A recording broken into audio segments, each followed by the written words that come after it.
Welcome, ladies and gentlemen. You have landed at the Emmet County Drop-Off Center. We are so much more than a dump. You are actually standing on an old township landfill, and this facility is a 30-year-old program, most notoriously famous for Emmet County Recycling. Once you control the waste stream, you control the ability to keep materials out of the waste stream. So I am standing here at Emmet County Recycling, our transfer station, recycling center, and composting site. Like I said, we are a 30-year-old program based on the best policy and leadership to come to Emmet County. So this program started back in 1990. We hired a director of Emmet County Recycling. She had come from Recycle Ann Arbor's infamous curbside recycling program. She was a driver at the time. She was hired by Emmet County to start this amazing program. And so what you will see today is the accumulation of 30 years of the best policy and recovery, possibly in the United States, for sure in Michigan.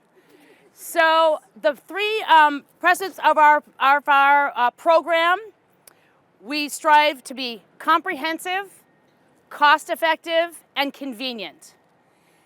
Here at Emmet County Recycling, we have our flagship drop-off center for rural recycling communities like ours.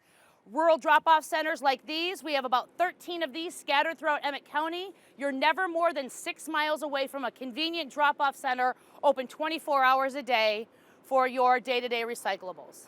We figure in Emmet County about 75% of the residential waste stream is recyclable through our program, another 20% through our food scrap collection and composting program, which leaves very little materials that could be going to landfill. So first of all, convenience. Convenience is found in these drop sites throughout the county, but also in our curbside recycling program. We operate dual stream systems throughout. So in the education that we provide for our community, in the collection systems that we at Emmet County Recycling provide, we're driving those trucks down the road. We're also collecting these drop site bins. So convenience is access to recycling, but also curbside service. At Emmet County Recycling, we went to curbside service in 2005, so one of the few programs in the country to start, or in Michigan, to start at that time.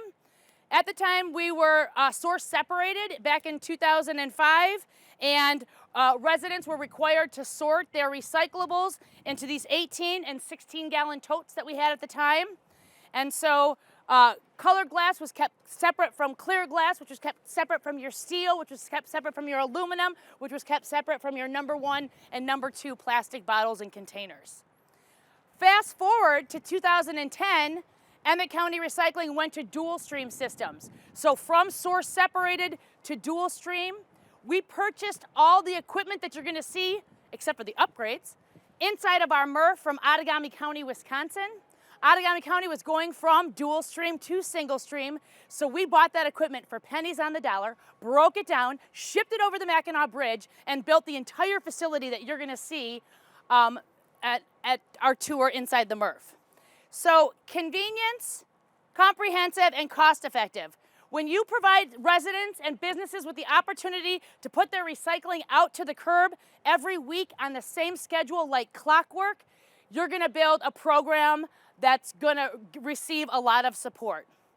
So we operate our commercial curbside recycling program, dual stream, with paper boxes and bags, carts, and totes for your mixed containers. In the commercial world, obviously we're operating with larger infrastructure, so paper boxes and bags, once again, and mixed containers. Our branding at Emmet County Recycling is found throughout our information, whether it's on our trucks picking up your recyclables, whether it's in the curbside guide, whether it's in one of the best websites of recycling programs in the country, or whether it's on our bins at our drop sites. So the message and the branding is the same throughout. No matter where you are in Emmet County, the recycling system is the same. That goes for our partner communities at Presque County to the east of us, and also Sheboygan County to the north of us. So we are a hub and spoke recycling program processing the recyclables for other programs that also have to remain dual stream. The dual stream proposition is because we want to provide clean commodities to end markets. We know that without clean commodities, you have no recycling program. So the person who trained me, my mentor, and the mentor of this entire program taught us three things when we're marketing our recyclables or if we want to take on a new recyclable. Make sure that it is convenient, cost-effective, and comprehensive, but also you want to make sure that we are making the connection between the consumer and the end market specs. So when we educate the consumer on what we can recycle, we are educating using the end market specs over here. But we do so in a way that makes it more convenient and understandable for the consumer. You got to start with the consumer where they're at, right? They know about a Tropicana juice carton. They know about a Starbucks paper cup. They know about products so that when they're going shopping or they're consuming like consumers do, they're thinking about, in Emmet County at least, the recyclability and the capturability of that material. So here at Emmet County Recycling, you can see that our education information is everywhere. We want you to keep it separated and keep it clean and green so that we can recover that material and send it on to market. So the first category here is paper boxes and bags. That includes all of your corrugated cardboard, your newsprint, your magazines. Back in the day, recycling was mostly print media. Now today, recycling is mostly packaging. So in order to make that transition and follow the consumer and follow the industry, we make sure that our education is in terms that the consumer understands, but it's also providing a commodity for an end market and a manufacturer. So this also includes paper boxes and bags, our cleanest stream at Emmet County Recycling. We probably have maybe like a 1% to 2% contamination rate because we've chosen to keep these things in the European model of recycling, right? This is the dry stream, this is the fiber stream. Newspapers, magazines, cardboard, any kind of freezer board, butter board, all of those commodities. And last but not least, plastic bags and plastic film. We're one of the few programs in the country that actually accept that commodity, and the reason we want you to keep it over here is because the end market specs for plastic bag recycling are clean and dry. If I sent a wet load to our end market, they wouldn't be very happy with me. They might even deduct the price on the other end of things. So clean and dry stream with paper, boxes, and bags. Let's move over to mixed containers. The container stream at Emmet County Recycling, whether that be at the curbside in Sheboygan County or here at Emmet County in our drop site program, these things once contained liquids or foods. So the stream is inherently a little bit dirtier. So you've got dry and wet. But on the containers end of thing, you will see a plethora of investment inside of our recycling facility trying to get this stream cleaned up as much as possible.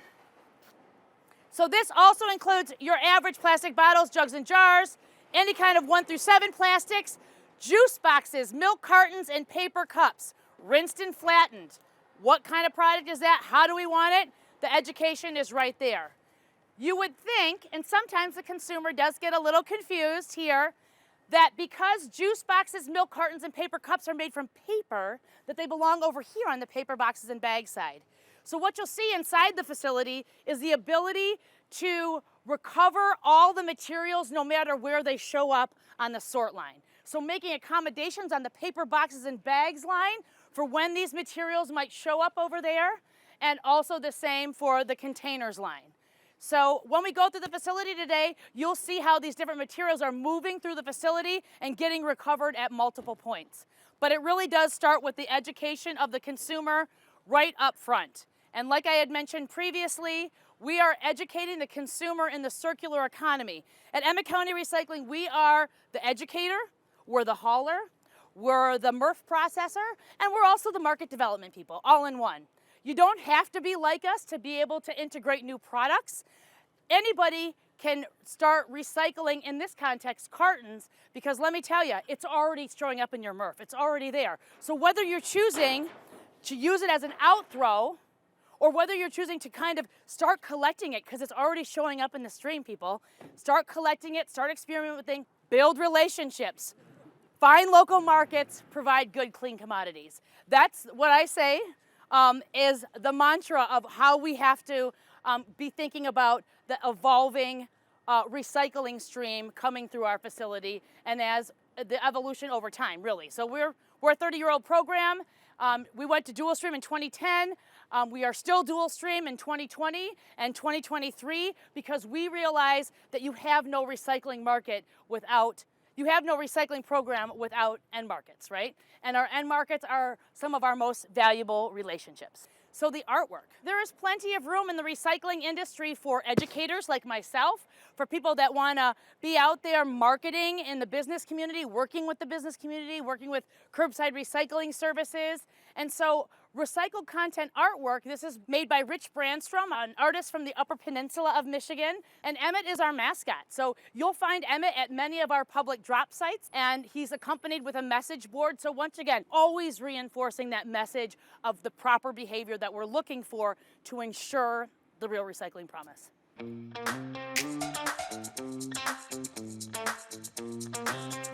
Actually, ladies and gentlemen, we are actually here following the flow of recyclables from the consumer end of things. Think about your home, your business, your school.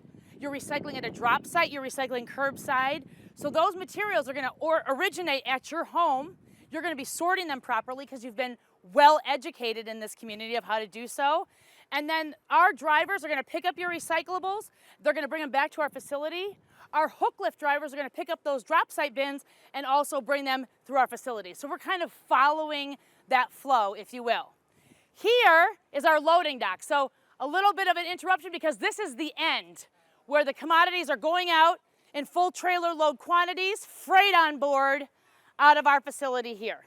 Out of this loading dock, we have anywhere from about 350 to 400 trucks a year going out of this facility to manufacturers throughout the Midwest and the United States. All right, ladies and gentlemen, we're going to head up into the tipping floor. Once again, reflected the dual stream system, containers, large corrugated cardboard brought in by Emmet County Recycling, but also our waste haulers. And then the paper boxes and bags line is on the far side over there. The magic begins with the consumer. You on your end sorting your recyclables with such due diligence. And here at Emmet County, you got to keep it separated. So a loader will come, push up the materials. Once the trucks dump onto that conveyor leads to the conveyor behind you, which then goes into the sorting area of our containers line. Here's our empty conveyor. This conveyor leads to our baler that's baling all of our recyclables on turns. So empty conveyor, and mostly, like any MRF, cardboard is your bread and butter. You're baling large amounts of cardboard on a regular basis. It's pretty clean. There might be, 1% contamination in there, and that loader operator is keeping a visual eye as the material is going onto the baler and going to be made into a bale. So no styrofoam, no plastic packaging in there. Lowest hanging fruit, biggest commodity. And then on the far side was the paper boxes and bag stream. So dry in Europe and wet. Containers are wet and a little bit dirtier, and fiber is much drier. So paper boxes and bags, mixed containers. All right, ladies and gentlemen, so we're going to tour the containers line. Obviously, it's an operating facility, very noisy. Our human sorters are preparing the recyclables for the robots.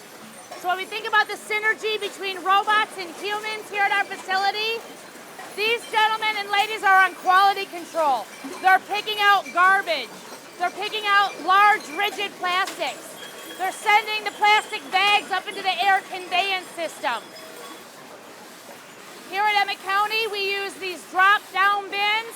Underneath these bins, there are moving silos of material. We can accumulate 6, 7 silos of material, and depending on the material, make a bale or 2 or 3 out of that. The next piece of equipment we have here is a magnet picking up all the steel lids and steel cans. Anything that has iron ore in it is magnetic and gets picked up. Our message to the public is remove your steel lids so that it can get scooped up into the magnet and be recycled with steel. More conveyors leading to the robotic sorting.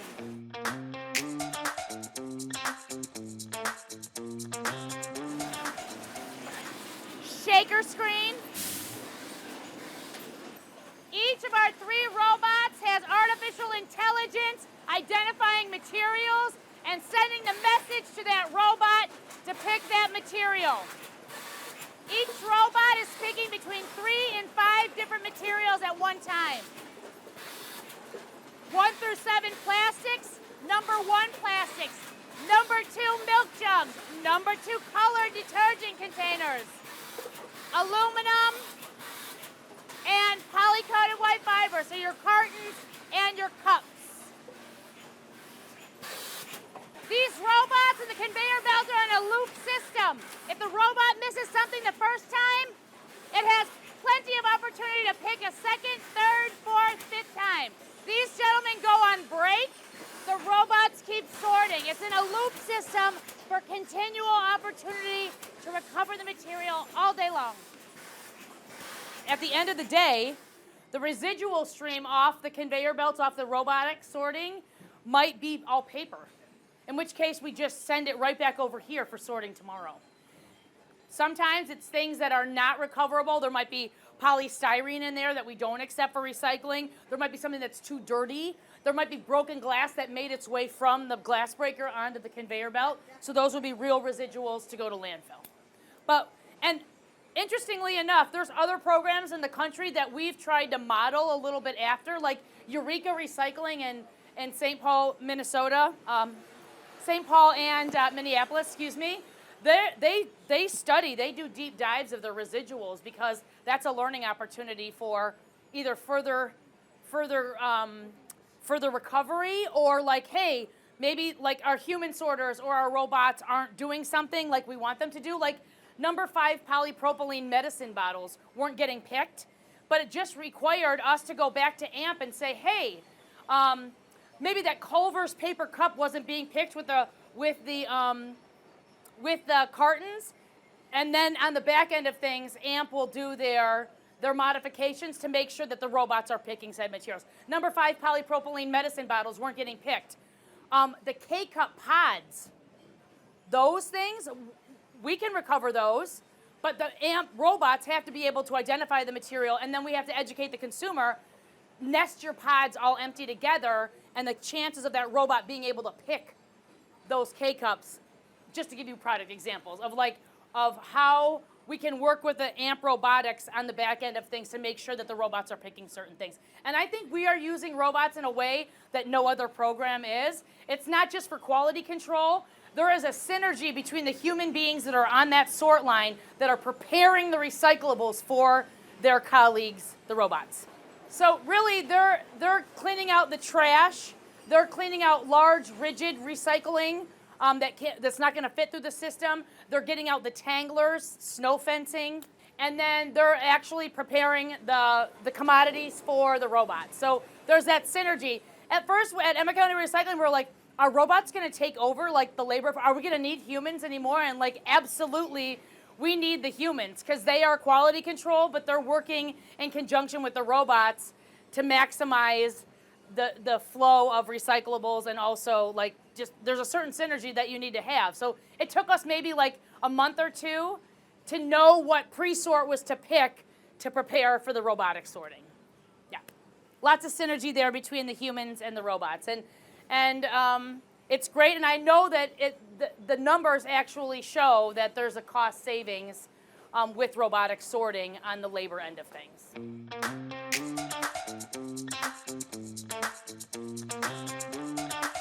Main feed conveyor. This goes to our baler. So we have another area where we bale hard to recycle materials or heavy duty industrial materials, but this is where all the magic of the baling happens.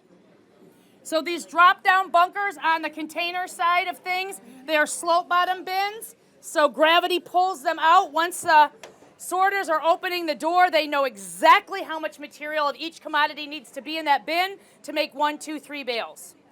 So in-feed conveyor, slope bottom bins, the doors open, and the material goes onto the conveyor, making sure, as our operators do, that it's clear and free of all other commodities, because you don't want to take all this time for all the sorting and then have multiple commodities in one bale, right?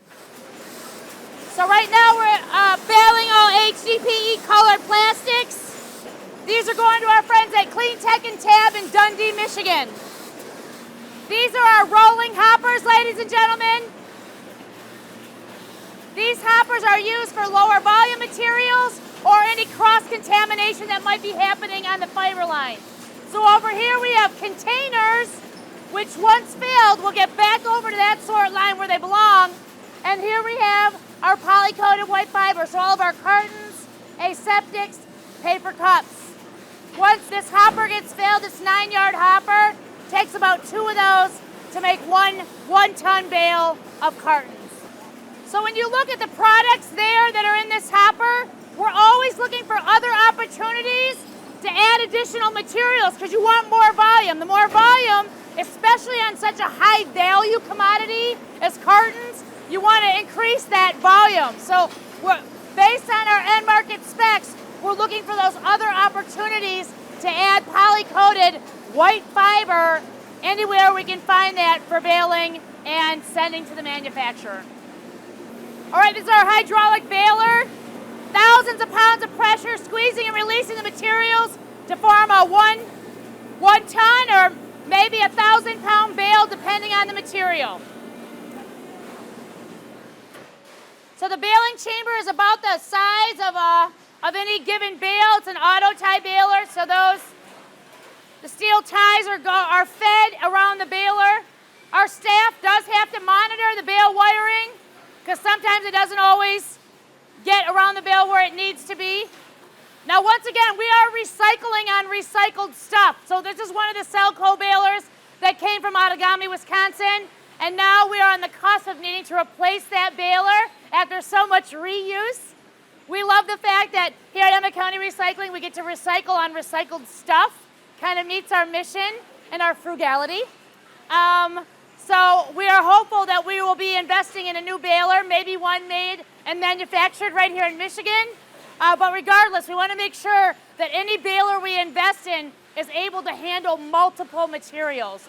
So because we're a little unusual in that, sourcing your equipment to the feedstock of what you're putting through your facility is really important. So working with our engineers at RRS and making sure that we are getting the right fit for our program and the evolution of packaging as we move forward, right? So in the baling chamber at this time, I see a variety of different commodities. I see our 1 through 7 plastic mix here. I see clean and caps on PET water bottles. I see some lovely UBC aluminum. And then of course, the lowest hanging fruit, all that beautiful corrugated cardboard going to Michigan and Midwestern mills. Hopper carts, just to point out real quick, these hoppers, these 9-yard hoppers are collecting steel from the magnet drop down. I see another hopper of really clean cartons over there as well. These mobile silos have been really instrumental to our recycling program, and we got the original idea on these hoppers from our friends at Kent County back in the day. This is one thing that we love to do. We love to show others our recycling facility. We love to tour other recycling facilities so that we can each learn from one another. All right, let's head into the bale warehouse. So just to show you, highlight some of the commodities in this room. There we have all our PE film. We want that commodity. It is an acceptable recyclable. The message to the community is bag your bags clean and dry and recycle with paper boxes and bags. The confusion at Emmet County Recycling and the consumer oftentimes lies in them thinking that it's paper and plastic, but it's really containers and paper boxes and bags. So reinforcing the educational message of keeping it separated and the why. Cardstock, coated book, that's also a valuable commodity, lower volume, sorted office waste. We work with the local shredding companies in our region. They would have to travel like 60 miles to go tip. So why would they do that when they can collect more material, bring it to Emmet County Recycling, and then in collaboration and cooperation, we give them revenue share because it's a valuable material. We want to keep that out of the landfill. We want to keep recycling shredded paper. It's a very sensitive commodity, so don't look at it wrong and don't touch it because it'll start to flake off. Very sensitive. So the cross-cut shredding, you can imagine it's difficult to bale this material, but when you have the shredded truck coordinating with Emmet County Recycling and tipping right on that conveyor belt on Wednesdays and Fridays like clockwork, we can recover a material that otherwise would be difficult to recover.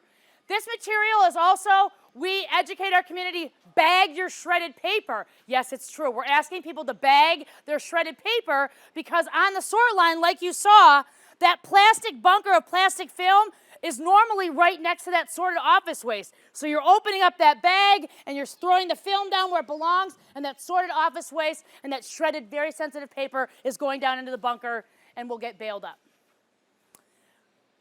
Aluminum bales back there to your left, UBC rich. During the pandemic, Emmet County Recycling shut down for 1 day.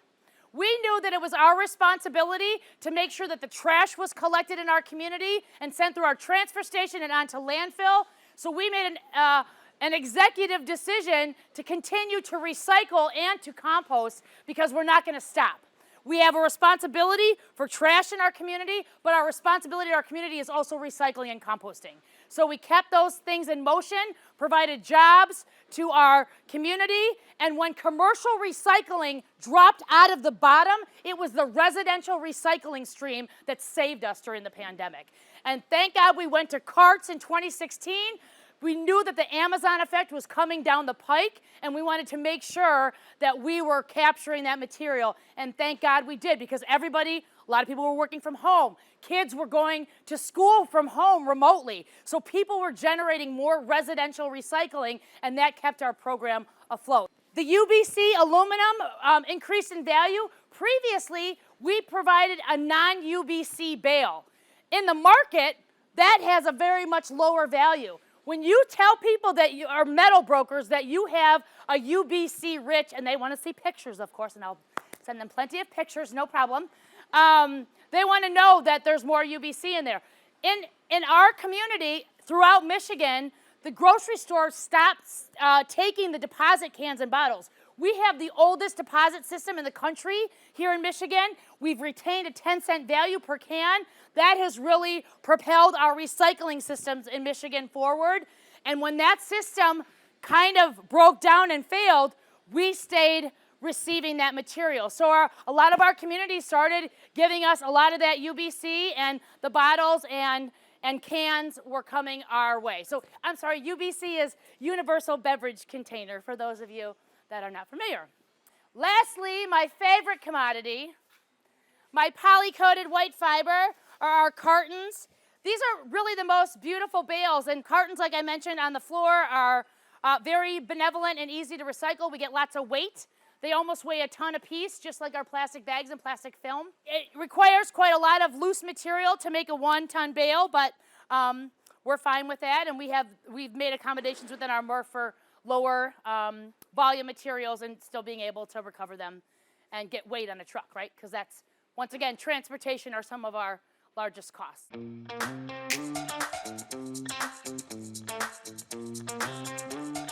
The nice thing about this is a local end market, just 36 miles away from our facility, a tissue market, and we've worked with this company for the past couple of decades.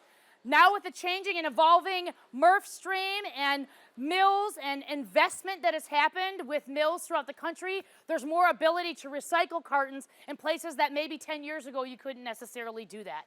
So keeping up with the evolving waste stream and recycling stream and the investments that are happening throughout our region via the paper mills and whatnot. And thank goodness for industry folks like the Carton Council and Eagle and Michigan Recycling Coalition that are making sure that these are viable commodities that we can offer recycling to our community for. Your number 1 and number 2 plastics, we move these in full trailer load quantities, mixed load quantities. Here at Emmet County Recycling, we're rural, we are small but mighty, and we have great relationships with our end market. So Clean Tech and Tab in Dundee, Michigan, they pick up plastics from Emmet County Recycling on a weekly basis. We have the ability to be able to put the HDPE colored, the HDPE natural, and the PET all on one truck, because bale warehouse space is real estate and it's valuable. So we want to keep materials moving, and we don't have to want to build more storage and warehouse to house things to build up full trailer load quantity. So it's a very nice win-win and a collaboration with an end market. Behind you is a mixed paper.